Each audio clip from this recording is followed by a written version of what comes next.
Hello friend, welcome back to my YouTube channel nursing life. আজকের এই ভিডিওতে আমরা একটি কমন ড্রাগকে নিয়ে কথা বলবো, যে ড্রাগটি হলো ফুসেমাইড বা ল্যাসিক্স। এটি একটি কমন ড্রাগ যেটি আইসিইউর এমার্জেন্সি কন্ডিশন এবং ওপিডিতেও ব্যবহার করা হয়ে থাকে। তাহলে চলুন ড্রাগ ফুসেমাইড বা ল্যাসিক্সের ব্যাপারে জেনে নেওয়া যাক। ফুসেমাইড বা ল্যাসিক্স ড্রাগটি হলো ডাইউরেটিক গ্রুপের ড্রাগ। ডাইউরেটিক কি? ডাইউরেটিক হলো এমন ড্রাগ যেটি আমাদের ইউরিনের মাত্রাকে বাড়ায়। ফুসেমাইড হলো সেই রকম ডাইউরেটিক গ্রুপের ড্রাগ।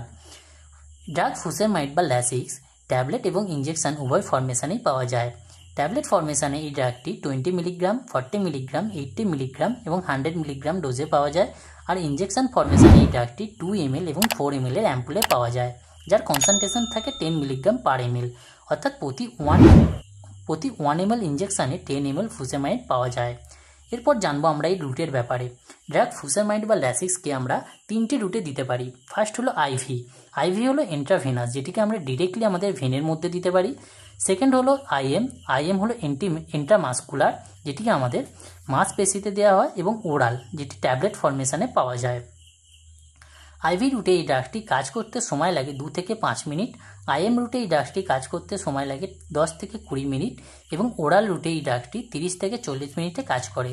এমার্জেন্সি কন্ডিশনে এই ড্রাগটি আইভি রুটে দেওয়া হয়, কারণ আইভি রুটে ইঞ্জেকশন খুব তাড়াতাড়ি কাজ করে। নেক্সট আমরা জানবো এর ডোজের ব্যাপারে। ড্রাগ ফুসেমাইড বা ল্যাসিক্সের ডোজ ডক্টর পেশেন্টের কন্ডিশন এবং ডিজিজকে দেখেই নির্ধারণ করে থাকেন। তবে আমি এখানে কিছু স্ট্যান্ডার্ড ডোজের কথা বলে রাখবো। স্ট্যান্ডার্ড ডোজ ওরালের ক্ষেত্রে যদি আমরা ট্যাবলেট ফরমেশনে কোনো পেশেন্টকে ড্রাগ ফুসেমাইড দিয়ে থাকি, তাহলে তাকে আমরা 20 থেকে 80 মিলিগ্রাম ডোজে দেবো। এবং যদি আমরা আইভি অর্থাৎ ইন্ট্রাভেনাস রুটে ইঞ্জেকশন ফরমেশনে দিয়ে থাকি, তাহলে তাকে আমরা 20 থেকে 40 মিলিগ্রামে দেবো।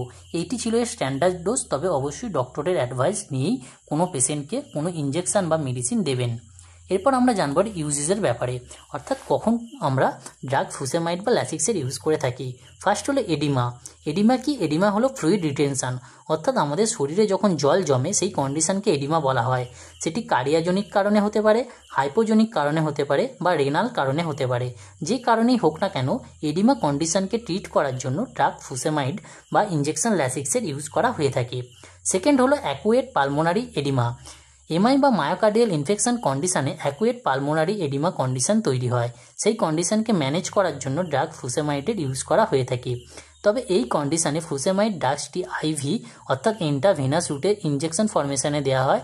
তার কারণ অ্যাকুয়েট পালমোনারি এডিমা হলো একটি এমার্জেন্সি কন্ডিশন। তাই এই এমার্জেন্সি কন্ডিশনে যাতে ড্রাগসটি খুব তাড়াতাড়ি কাজ করে এবং আমাদের শরীর থেকে ফ্লুইডটিকে বের করে দেয়, সেই কারণে আমরা আইভি রুটে এই ড্রাগটি দিয়ে থাকি। নেক্সট হলো হাইপার টেনশন। হাইপার টেনশন আমরা সকলেই জানি, আমাদের বিপি বা ব্লাড প্রেশার যখন বৃদ্ধি পায় সেই কন্ডিশনকে হাইপার টেনশন বলা হয়। হাইপার টেনশন কন্ডিশনকে ম্যানেজ করার জন্য বা ব্লাড প্রেশারকে কমানোর জন্য এই ড্রাগসের ইউজ করা হয়ে থাকে। নেক্সট হলো সেরিব্রাল এডিমা।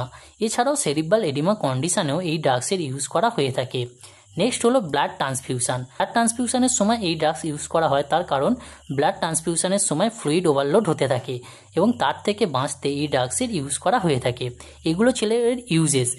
এরপর আমরা জানবো এর সাইড এফেক্ট, অর্থাৎ এই ড্রাগসটি যদি আমরা প্রয়োজনের থেকে বেশি দিয়ে দিই তাহলে কোন কোন সাইড এফেক্ট দেখা দেবে। ফার্স্ট হলো ইলেকট্রোলাইট ইমব্যালেন্স, অর্থাৎ যদি আমরা ইঞ্জেকশন ল্যাসিক্স বা ড্রাগ ফুসেমাইড অত্যাধিক পরিমাণে দিয়ে দিই, তাহলে অত্যাধিক ইউরিনের মাধ্যমে আমাদের শরীর থেকে প্রয়োজনীয় যে সমস্ত ইলেকট্রোলাইট থাকে, যেমন সোডিয়াম, পটাশিয়াম, ক্যালসিয়াম, এগুলি কমে যাবে এবং ইলেকট্রোলাইট ইমব্যালেন্স দেখা দেবে। এছাড়াও ডিহাইড্রেশন, অর্থাৎ শরীরে জলের পরিমাণ কমে যাবে। ডার্ক ইউরিন, অর্থাৎ ইউরিনের কালার ডার্ক হয়ে যাবে। ড্রাই মাউথ, অর্থাৎ মুখ শুকিয়ে যাবে। এই সমস্ত সাইড এফেক্টগুলি দেখা দিতে পারে। তাহলে আজকের ভিডিওতে আমরা জানলাম ড্রাগস ফুসেমাইড বা ল্যাসিক্সের ব্যাপারে। ভিডিও কেমন লাগলো কমেন্ট করে অবশ্যই জানাবেন। তার সঙ্গে আমার চ্যানেলে নতুন হয়ে থাকলে চ্যানেলটিকে সাবস্ক্রাইব করে পাশে থাকবেন।